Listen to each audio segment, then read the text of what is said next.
Well, good day and welcome to this morning's FS Club webinar out of London. I'm delighted to have with me a friend, Professor Philip Thomas. Philip has a very distinguished career in many areas of mathematics and physics and science, and is currently the Worshipful Company of Scientific Instrument Makers Master. And it really is a delight to have him here. Philip and I get up to some stuff on the side. No, not what you think. We were wandering around the monument a couple of weeks ago here in London, looking at the potential for experiments, bringing back what the monument had been doing 3 centuries ago. But that's not what we're here to talk about today. We're here to talk about something that happened 3 years ago, which is very much the COVID pandemic. And Philip is going to be talking about something called the J value. The core theme here today looks like science, but is actually very much about economics, which is the title of the lecture. Now, you'll know me, I'm Michael Mainelli, and my job is to get out of the way as quickly as possible and let you hear from our expert. But we can only do so thanks to the generous tolerance, I can say that, of our sponsors who let us range widely and freely across technology, economics, and finance. And today is very much wandering across all 3 of those areas, as we will see. A few points of housekeeping. Those of you familiar with the format will know that Philip will be talking for about 20 minutes, and there'll be about 20 minutes for Q&A. Yes, this is being recorded. Yes, it will be posted in approximately 2 working days. Yes, the slides will be available in about 2 working days as well. So that's all there. But how do you participate? Well, please do use the GoToWebinar chat facility. Just type your questions and comments in, and I'll feed them into the conversation with Philip at 11:25. Questions, comments, and observations, all welcome. But please do use the GoToWebinar facility because we're here with you. We're not playing around on Slack or Teams or email or WhatsApp or what have you. All of the questions and comments that you give will be sent to Philip with your email attached. So if there's a point of detail or you'd like some substance, Philip will pick that up with you. So I think that covers everything. You see the many roles of Philip here below. But Philip, if I can say, the floor is very much yours. Okay, thank you very much, Michael. Well, what I'd like to talk about is indeed the economic lessons from the J value for how we responded to COVID and how they actually come full circle, because the economic lessons come back and affect people's lives. So if we start on the next slide, please. Well, here we go. It's a fine sunny morning, so let's ponder on the meaning of life. And if I ask you the question, what do you really want, in the words of the Spice Girls, I suggest that what you really want is to live for a nice long time and enjoy yourself while you're living. So how are you going to do that? You want to earn lots of money, and you like to live as long as possible. Now, the extraordinary thing is, I think it's extraordinary, is that thought is sufficient on its own to come up with the J value. I will actually at some stage be introducing an equation, but not yet, I don't think. Right, next slide, please. Yeah, so quality of life, that's really what we're dealing with here. And the quality of life will increase both as your income increases and as your life expectancy increases from now on. So mathematically, both of them, it'll be an increasing function of both income and life expectancy. And if we, to justify what I've just said about the 2 ideas of long life and lots of money being enough, if we look at Rayleigh's method of dimensional analysis and we use that, then what we find is that the product of income raised to some power, this is the mathematical bit, and life expectancy raised to another power is a good way of characterizing quality of life. Next slide with my sole equations, I think. Yeah, these are the only equations in the seminar, and you don't really need to absorb those. I mean, that's the trouble with maths. You go along to a maths lecture, and basically no one understands it. They just hope they've picked up enough to have a look at it later on or something. But anyway, but just looking at what I've said, the idea is that if we have Q and Q1 as our life quality index, and we say that it's equal to G, which is our income, GDP per head, in fact, it will be, that's why it's G, and X for life expectancy, well, X expectancy, it's a bit trite, but there you go. And A and B, the powers are positive constants. Well, we've got, if we take the Bth root of that, that it does it there, we've now got a second measure of life quality, which is still increasing with income and life expectancy, so that'll do as well. And now we can actually say, well, let's now put A over B equals 1 minus epsilon, where epsilon is risk aversion. We're now coming into the economic sphere, and we have an expression there, Q equals G raised to the power of 1 minus epsilon times X. And that's the form of life quality index. Again, it's good enough because it increases with both G and X. That's all we need to do, and we can work with that. And economists actually, retrospectively, one knows in hindsight that economists call that the utility of income, which most of you, I suspect my audience here will have a pretty good idea of what that means, but the way I explain it to myself is that the third Ferrari matters less than each one before. I actually have a little story about that, because I did meet a man and his daughter told me he was an Italian, and he did actually, I think he was the local billionaire out in Rome, and his daughter told me he did have 3 Ferraris, and the kick in the tail was he didn't drive any of them. So there we go. So he wasn't even valuing the first one very much, but there you go. Next slide, please. We'll move away from equations now. And now go into piracy. The Caribbean pirate Bartholomew Black Bart Roberts, and he's reputed to have said, "A short life and a merry one," which is how he recruited his shipmates. And it does seem to have been true for him. He didn't last past 40, but basically he was pointing to something which is rather important, and I'm sure people have come across this. People looking in will have come across this in many fields. There's a trade-off between having more money and living longer. There can be a trade-off, and that's important, and from that's what we exploit in producing the J value. Next slide, please. So the judgment, or J value, J for judgment, it balances the gain in life expectancy, because we're looking at safety measures. The work is actually devised originally for the nuclear industry, looking at the safety measures in the nuclear industry. And we're looking at the benefit, the gain in life expectancy by avoiding death, by avoiding a chance of death, reducing the chances of death in reality. The gain in life expectancy that a safety measure brings about is balanced against how much you have to spend to actually get that safety measure. And if you imagine that as reducing your income because you've got to pay for it, which is sort of standard welfare economics assumption, then you have a balance there, and you can actually evaluate that using the J value, and you're spending too much if the J value is bigger than 1. And the unique feature about this is that the balance is actually objective, and I'll show you later how we have actually also validated it. Next slide, please. So what is the J value? It's the ratio, very simple actually, the J value is a very simple concept.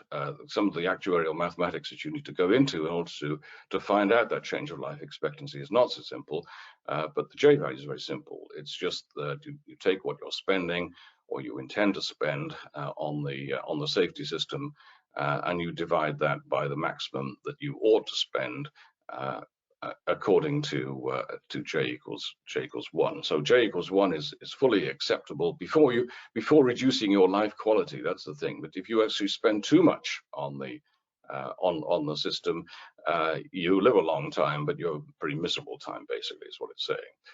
So J equals 1 is great. J equals 0.8 means it's a very good value for money. But if you're up at the J equals 2 level, you're spending twice as much as you should. And that's the time to think about other ways of getting similar protection. Next slide. I'm talking about life expectancy. Just to again, some of you may be very familiar with these sort of figures. 81 is roughly the life expectancy at birth in the UK, average across men and women. 42 years. The average person in the UK is actually aged around about 42, in fact. If you get to that sort of age, then you've got a good chance of living a bit longer than 81. So anyway, it's 42 years is the population average life expectancy in the UK. So that's everyone in the UK. And you took how long do you expect each one to live, divide by the 67 million of us here. That's what the 42 years comes out as. And it goes down as you get older because you can't expect to live as long. But these are interesting figures, I think, that just over 3 years, if you move from North London to move to Manchester, then you're going to lose 3¼ years, or at least the people living in Manchester live on average 3¼ years less. 4.5 months is how much the average Londoner is currently losing as a result of air pollution, we think. And what we can do is we actually work with our calculations. We actually work with life tables, and we find out we just have a slight increase in hazard rate or a decrease in hazard rate, see what happens to life expectancy as a result of that safety measure being brought in.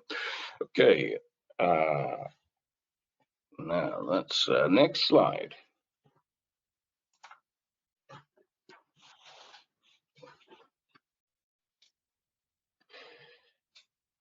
So, how do you actually test this? I've said that we've actually suggest we can actually validate this, and the way we did it was to suppose that everyone in every country in the world is prepared to spend the same, probably a rather smallish fraction of their income on extending life. They don't want to do other things as well as just living longer. They want to have some fun while they're living, and so extend their life. And we assume that every decision they take is at the optimal value, a J value of unity. So if you looked at that, you say, well, okay, well, the developed countries like the USA and the UK and Germany, Japan, so on, they're richer, so they've got more money, so they should live longer. And indeed, they do. And the guy who actually did quite a bit of work on this was a chap called Preston, and he actually looked at the life expectancy at birth, and he related the life expectancy at birth to GDP per head, or at least he plotted it. But the explanation for that, can you explain the proof of the pudding for the J value? Does the J value, can it actually predict that form of the Preston curve? And the answer is yes. Next slide. You weren't really expecting me to say no then, were you? But the answer is indeed yes.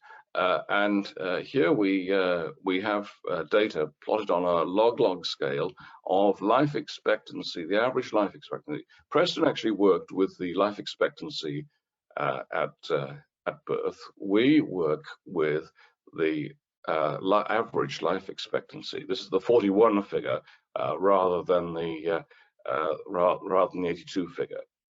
Life expectancy, population average life expectancy on the left-hand side, and so it's log linear. It's linear on the left-hand side, log on the for GDP per head, simply because there's such a vast difference in the amount that people live in. The GDP per head in sub-Saharan Africa and in the developed world. But the interesting thing is that they do actually lie on as pretty much a straight line, and the correlation coefficient of that straight line is actually 90%. I must adjust that very slightly. This is for, that was actually for 162 nations out of 193 in the UN, the 90%. For the 180 was all the data we could get hold of, and it's slightly less. But it's so anyway. That's 462.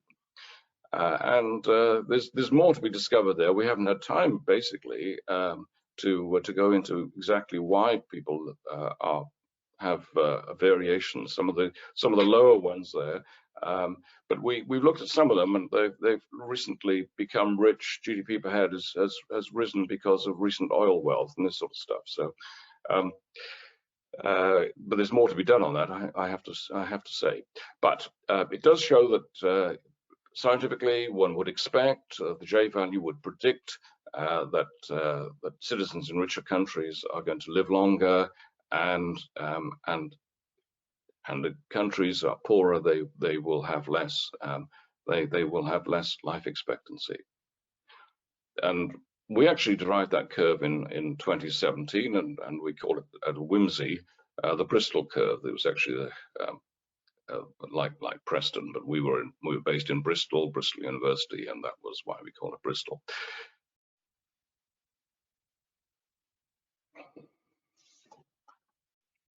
Now the thing about that, and this is an important curve, because this is the clue to how we can actually see what happens when COVID strikes.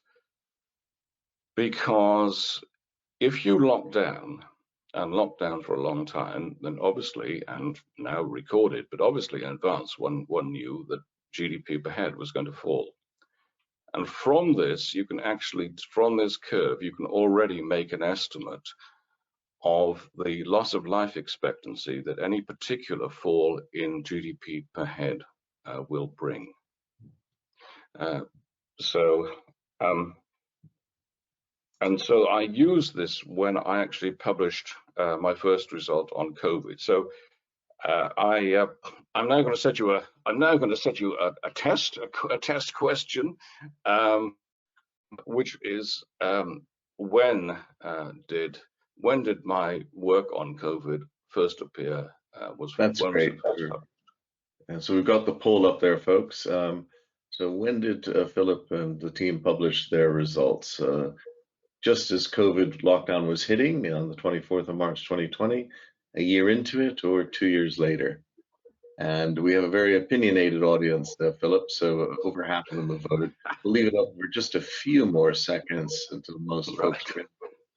And oh my, we have a very sharp audience too.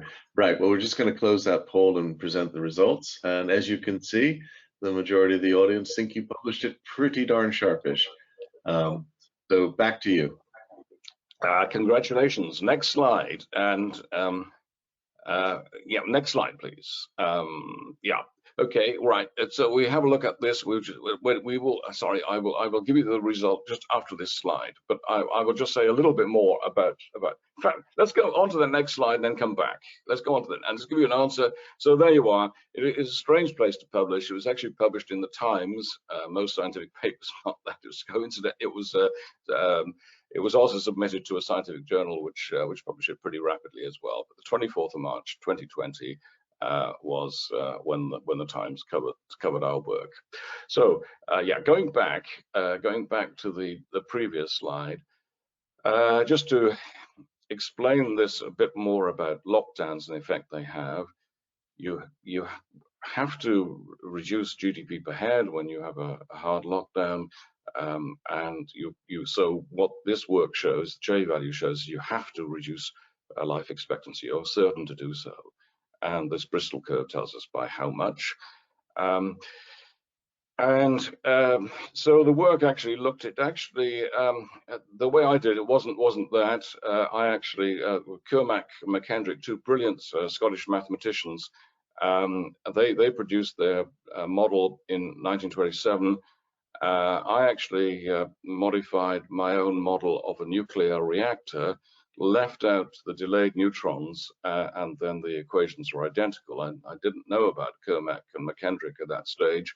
but I did fairly soon afterwards and realized that that was rather good, because they had validated their model, which I hadn't done. But I did actually, one of the things I did do was I validated against the Imperial College model, which had just been published, and they made theirs a lot more complicated.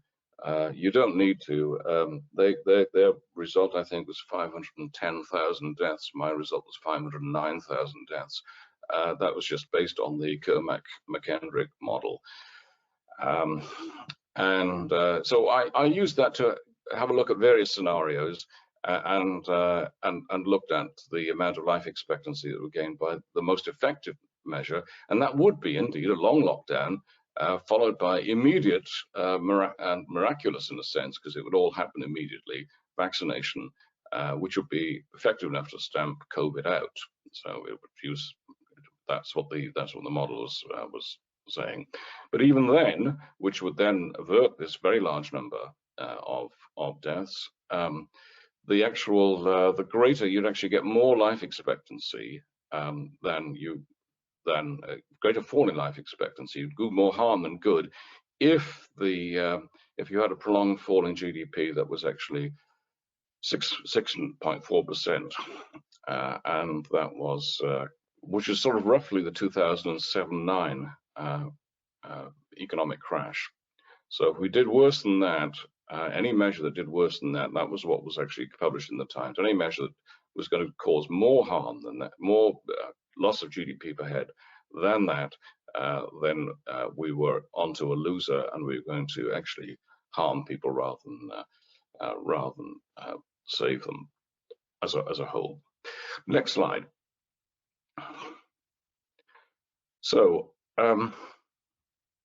yeah, so this is what actually happened to GDP per head, and you can see that initially, well, yeah, let's look at the big thing down to July 2020. This is compared with January in the quarters. This is quarter by quarter data to January 2020.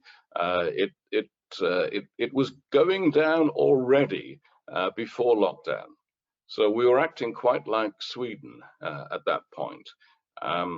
And then it fell. It fell off a cliff, and it went down to 77%, I think, something like that. Lost 23% of GDP in that per head in that quarter.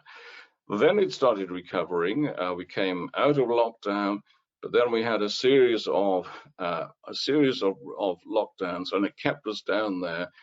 And we still have not recovered to what we were producing in the last quarter of 2019. And the dotted line there shows the projection from the Bank of England. I think I've put adjusted GDP because it's GDP per head we're interested in, and so I've adjusted it to GDP per head. But that's the idea there. Can we use that? Well, I think possibly we can, and actually maybe we will do that in a moment. But one of the big questions is, how did the UK compare? It's often asked, how did the UK compare with other countries? But still, you'll find that people are only looking at the loss of the number of COVID deaths. But let's look at COVID deaths. In the first 2 years, Sweden had fewer deaths, quite much lower deaths than the UK. And Sweden actually is a highly urbanized area. People say, oh, there's a lot of area in Sweden. People are all spread out, but not entirely so. So they're actually pretty urbanized, at least as urbanized as we are. 91 compared with 127, and the big thing was that their economy didn't drop. So it was 2.9% in the first year, as opposed to the UK's 9.4% overall. Next slide.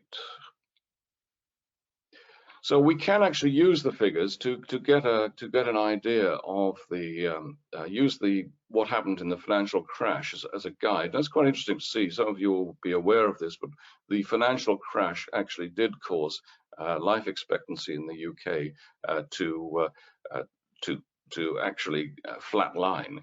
You can see the dates marked on there, and you can see that that for years and years and years, and it goes well past 2000, well below 2000 for 30, 50 years, it had been going at something like life expectancy in this country had been increasing at birth, at average life expectancy at about 1.5 months per year, which is actually quite a lot. Surprised me when I first came across that. But you can see that it's stalled, and we actually have a sort of deficit, which is caused by the financial crash just before. This is 2019. It's just before COVID hit. Next slide. And there, that compares the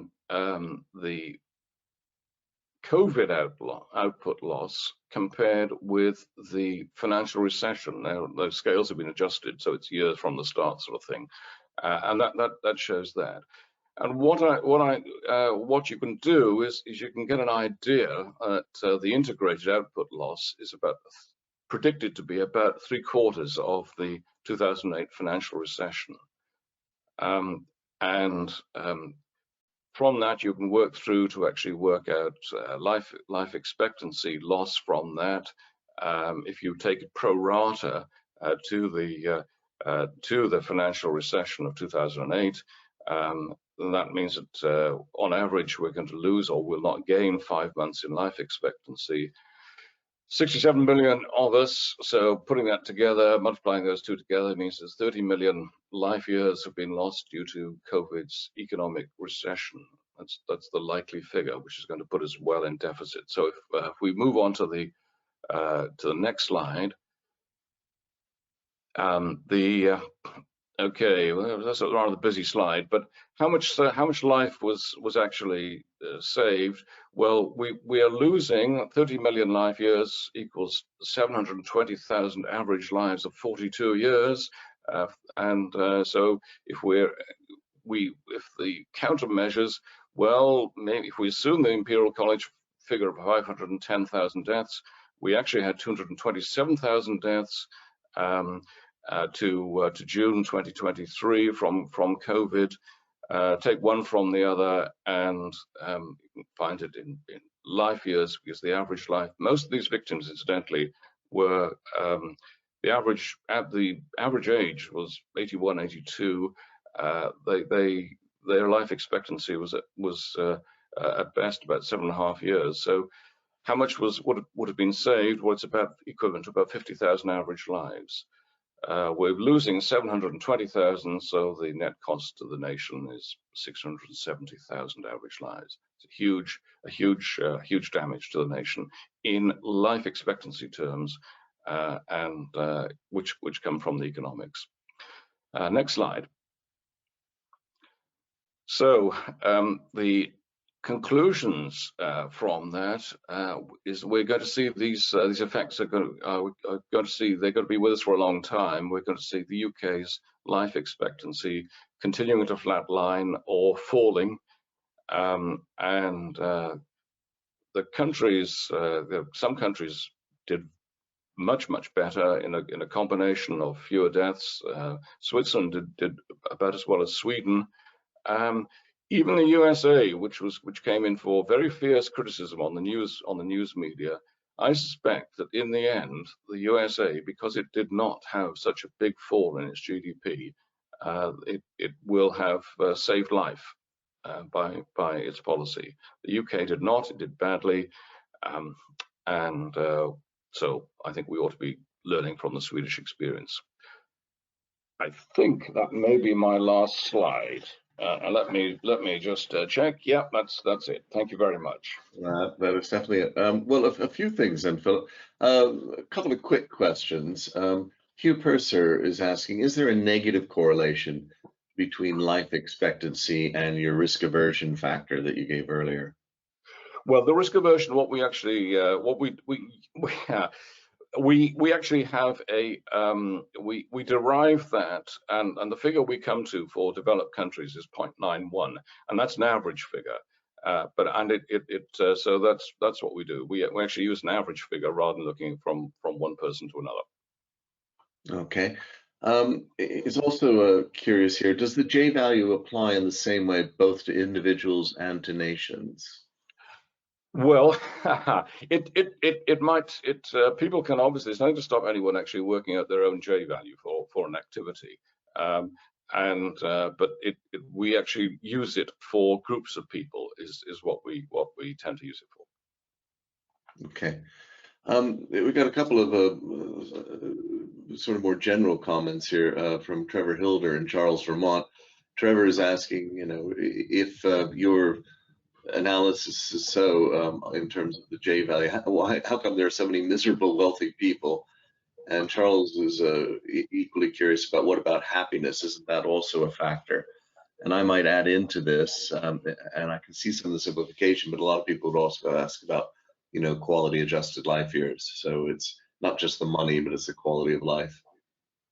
Yes, well, I think the thing is, I think the ethical viewpoint that we have taken is that we don't attempt to measure anyone's happiness. And the miserable rich people, I don't know. I mean, how would they have been if they'd been poorer? They might have still have been miserable, or even more so. I don't know. But so we don't do that because we think it's more or less impossible to do. And so we just so as far as quality adjusted life years, again, we think it's presumptuous, really, to attempt to answer that on behalf of someone else. Someone else can make that decision for themselves. I think it's very difficult for us to do so. So what we do when we look at, I know NICE looks at quality adjusted life years, we actually look at years of life expectancy. Yeah. Well, no, I mean, you were quoting the Spice Girls earlier. I think one of the problems, I'd quote Queen, I want it all. Yeah, that's good. Right. So now, Hugh Purser, is the J value an underestimate in an economy where there is unequal distribution of wealth? So somebody with a country without very high Gini coefficient, like I think I see Hugh's point, because some of the countries you referenced, Denmark, Sweden, have actually got lower, more equal distribution. This may have an effect on the overall statistics. I mean, the interesting one is the USA, which is an outlier. It has a relatively low life, about a year, 6 months to a year less than many countries in Europe. But what we find is we can actually predict 80% of the variation for our 162 nations of life expectancy from GDP per head. So there are other factors involved, and one of those may be the distribution of wealth. And there's some interesting things about some of the African nations, which seem to have got a longer life expectancy than you would expect on this basis. But for a social science, 80%, an 80%, not correlation, but an 80% R squared value, we can explain 80% of the change from based on wealth alone, on GDP per head alone. Just continuing that theme, have you done any analysis on Gini coefficient correlations with this? And Philip Rowe is saying, what happens, if anything, if you adjust for GDP distribution / equality per country? Yes, no, we haven't. I mean, we haven't. We have been looking at our main focus has actually been on the nuclear industry, and some results there are interesting and broad sweep. But I can quote those if we're sort of looking at other examples. One of the things we looked at was the big nuclear disasters at Fukushima and previous that at Chernobyl. And there we could actually work out, based on the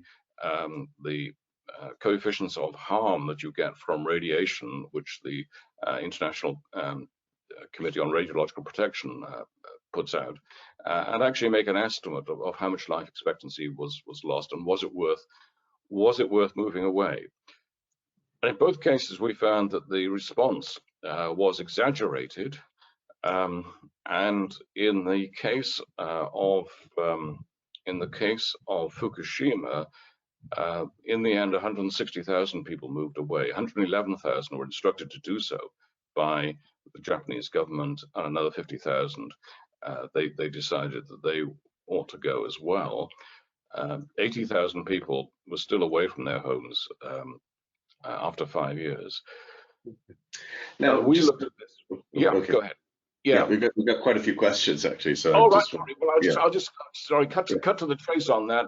Basically, we found that the worst loss of life expectancy was less than 3 months, and people basically should all have stayed where they were. Right. Okay. A couple of things here from Richard Priest. He's saying, he quotes EP Box, all models are wrong, some are useful. What are the limitations, especially as other macro factors to GDP apply? And he's made a point here in particular about Brexit's impact during this time. Sorry, that's Richard Priest. And Jonathan Warner is also asking, can you use this analysis to work out the life loss due to Brexit? And I would add to that, if I may, just a couple of other points here. One is I was in a conversation this morning, and I didn't realize that British blood donors are asked if they were living in Britain before 1996, and if so, they're not allowed to donate, which is of course BSE, bovine spongiform encephalitis, which surprised me. We've also had the LDI, liability-driven investment, well, whatever you would call it, scandal last autumn. So there are quite a few events here of economic consequence. I'm assuming the straightforward answer is yes, you can, but would you like to expand on that? Well, I think if you could find if you could actually separate the factors, then you could attribute how much weight to give to each one.